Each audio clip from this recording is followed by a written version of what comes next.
ኢትዮጵያ የእግዚአብሔር መንግስት ስንል እንደ ሰው አይነት መንግስት አይደለም። የእግዚአብሔር ስለሆነ መላውን ፍጥረት ዓለም ማለት የምድሩን ብቻ ሳይሆን የዚህን ዓለም ብቻ ሳይሆን ሰማያዊውንም የመላእክትን ዓለም የሚመለከተውን ሁሉ የያዘች ናት።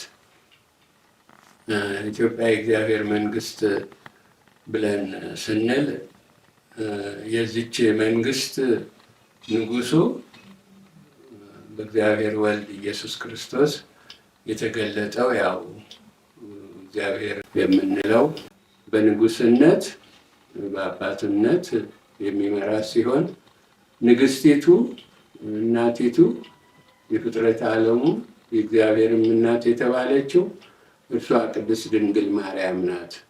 ስለዚህ ይህንን የእግዚአብሔር መንግስት የሚመሩት ቀድሞ አሁንም ወደፊትም ለዘላለም ያው እሱ እግዚአብሔር አብ ወልድ መንፈስ ቅዱስ የተባለውና እመቤታችን ቅድስት ድንግል ማርያም ራሷን መንበረ ጸባኦት ቅድስት ሥላሴ ተብላ እግዚአብሔር ወልድን ቀድሞ ከእግዚአብሔር አብ በመለኮታዊ ባህሪው የወለደች መንፈስ ቅዱስም ከእግዚአብሔር አብ እና ከእግዚአብሔር ከሷ የሰረጸባት ሆና በዚህ አይነት ሁለቱ በአባትነትና በእናትነት በሊቀ ካህናትነትና በሊቀ ካህናትነት እና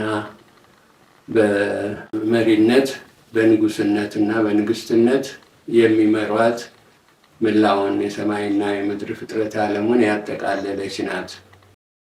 ይህቺ ኢትዮጵያ የእግዚአብሔር መንግስት እንዲህ እንደመሆኗ እንግዲህ ከፍጥረት ዓለም በፊትም የነበረች ከፍጥረት ዓለሙም በኋላ ከአዳምና ሔዋን ጀምሮ የነበረች የእግዚአብሔር መንግስት ናት።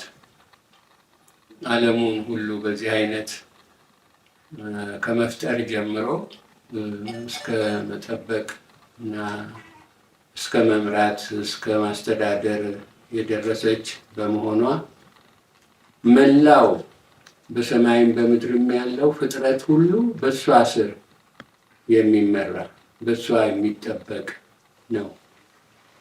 ስለዚህ ኢትዮጵያ ብለን ስንል እኛም የኢትዮጵያ ልጆች ተብለን ወንዶችም ሴቶችም ኢትዮጵያውያንና ኢትዮጵያውያት ስንባል የነዚህ የፍጥረቱ አባትና እናት የሆኑት ንጉስና ንግስት የሆኑት ሊቀ ካህናትና መቅደስ የሆኑት እሱ እግዚአብሔር አብና እግዚአብሔር ወልድ እመቤታችን እግዚአብሔርም ተብላ በፍጥረት ዓለሙ ሁሉ ላይ በዚህ መልክ የሚያስተዳድሩ የሚጠብቁ የሚመሩ ማለታችን ስለሆነ በዚህች መንግስት ስር የሌለ የለም። የሌለ ፍጡር ወይም ፍጥረት የለም። እንኳንስ ሌላው የዲያብሎስ መንግስት ነኝ ብሎ የሚል ከሆነ በሱ የሱም እንኳን ከዚች መንግስት ስር ውስጥ ቁጥጥር ያለ እንጂ ከዚህ ውጭ ሊሆን አይችልም።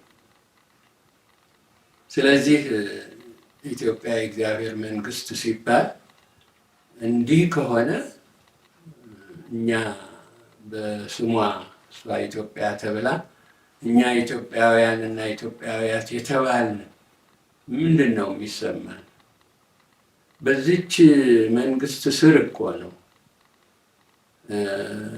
እሱ እግዚአብሔር አብ እና እግዚአብሔር እሷ እመቤታችን ቅድስት ድንግል ማርያም አባትና እናት ንጉሥና ንግሥት ሊቀ ካህናትና መቅደስ ሆነው ከተገኙ እያንዳንዳችን ከዚህ የተነሳ ነው በእግዚአብሔር መልክ የተፈጠርንበት ከኛ አንዳንዱ ሆኑ የተባልንበት ይሄ ሰውነታችን ሰው መሆናችን ራሱ ከዚህ በኋላ ደግሞ ኢትዮጵያዊነታችን ያስገኘልን የእግዚአብሔርን ልጅነት የእግዚአብሔርን መንግስት ወራሽነት ማለት ለንጉስነት ለንግስትነት የምንበቃበት ከዚህ በኋላ የዚች መንግስት የነሱ አገልጋይ መሆንን ማለት ክህነትን እነዚህን ሶስቱንም ጸጋዎች ያው በመልከ ጼዴቅ ቃል ኪዳን ምክንያት ያገኘን በመሆናችን ምን ያህል ነው ደስ ሊለን የሚገባው። ይሄ ደግሞ ለእኛ ለኢትዮጵያውያን ብቻ አይደለም እኮ የተሰጠው ይሄ ጸጋና ክብር ማዕረግ ለሰው ሁሉ እኮ ነው። በእግዚአብሔር መልክ ለተፈጠረው ሁሉ የተሰጠ እኮ ጸጋ ነው። ልዩነቱ ምንድን ነው? ሌላው ፍጥረት ሁሉ ይህንን ከእግዚአብሔር የተገኘውን ጸጋና ማዕረግ አልፈልገውም ብሎ ሲተወው ከአዳምና ሔዋን ጀምሮ እንግዲህ ያው እነ ሄኖክ እና ሌሎቹም እነ ኖህ እነ መልከ ጼዴቅ የተባሉት ሁሉ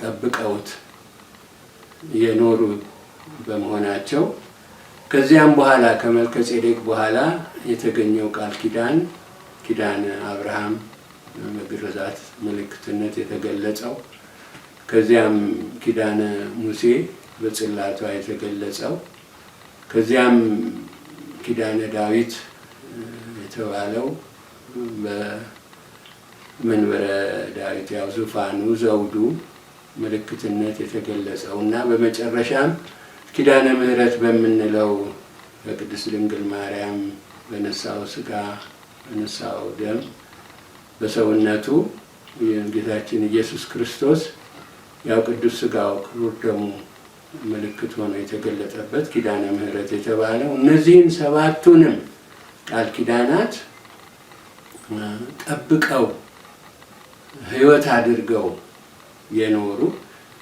ከዓለሙ ሁሉ ሕዝብ መካከል የኢትዮጵያ ልጆች የተባሉት ኪዳናውያን ኢትዮጵያውያን እና ኪዳናውያት ኢትዮጵያውያት ናቸው።